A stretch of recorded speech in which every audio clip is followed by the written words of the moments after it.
He's like, we're definitely a Beatles type group, and and he then explicitly said, Nate would kill me if he heard me saying that because he's more into Zappa.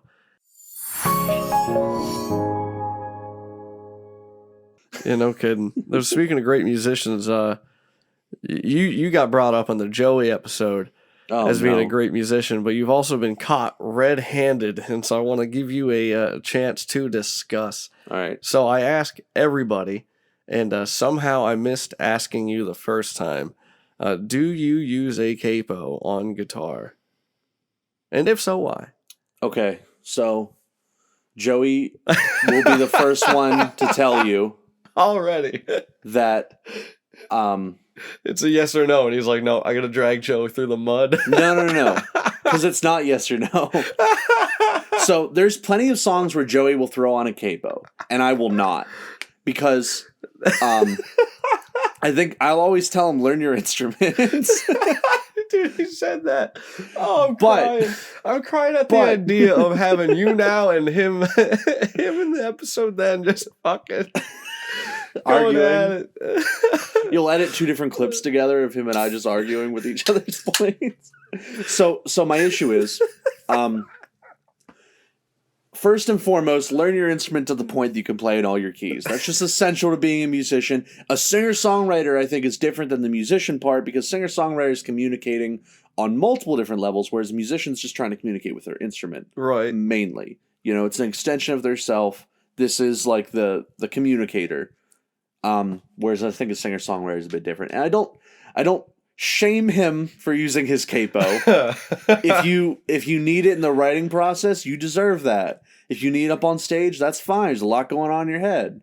But in general, learn to play your bar chords all over. They exist everywhere, Learn inversions, learn stop fighting yourself with just demanding to use C, E, and G, just all your basic cowboy chords, that's my point.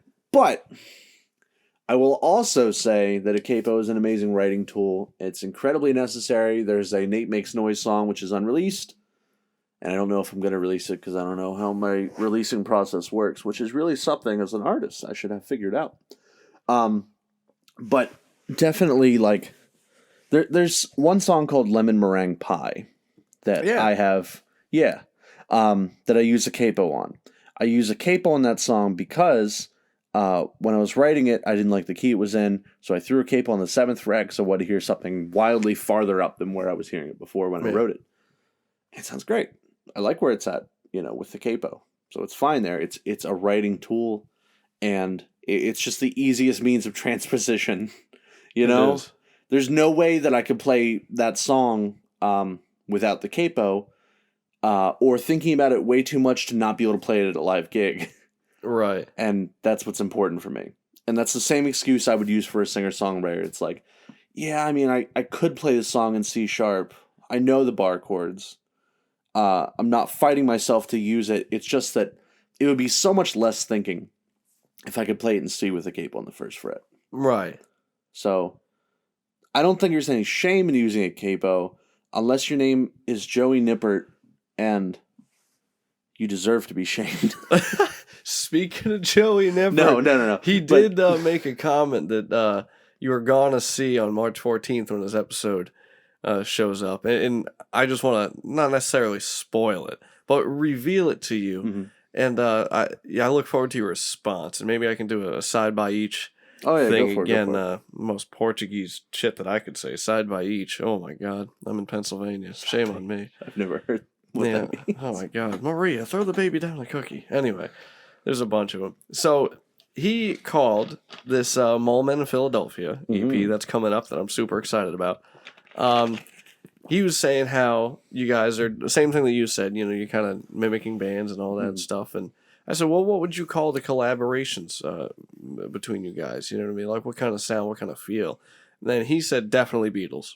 It's very cool. It's very Lennon-McCartney stuff. He would hate me saying that. He'd rather like Frank Zappa and Captain Beefheart. He's like, we're definitely a Beatles type group. And, and he then explicitly said, Nate would kill me if he heard me saying that because he's more into Zappa. But, it is what it is. I mean, it's Beatles. It's Joey doesn't listen to enough music. Music man himself. He needs to listen to more music. The Beatles are not the only band that exists, and I'm mad about it. He's right. He's right. I am mad about it.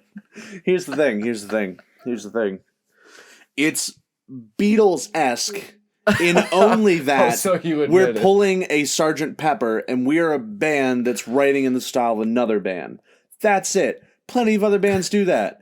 Zappa released Cruisin' with Ruben and the Jets, which is Zappa kind of trying to sound like a different band, kind of sound like a 50s doo-wop thing, you know? Ooh. And that was just that happened all the time. That's not just a Beatles thing.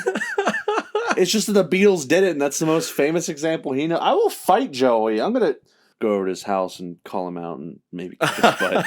Now's a good time. He's weak. Feel free to send me footage, man. I'll throw it in this.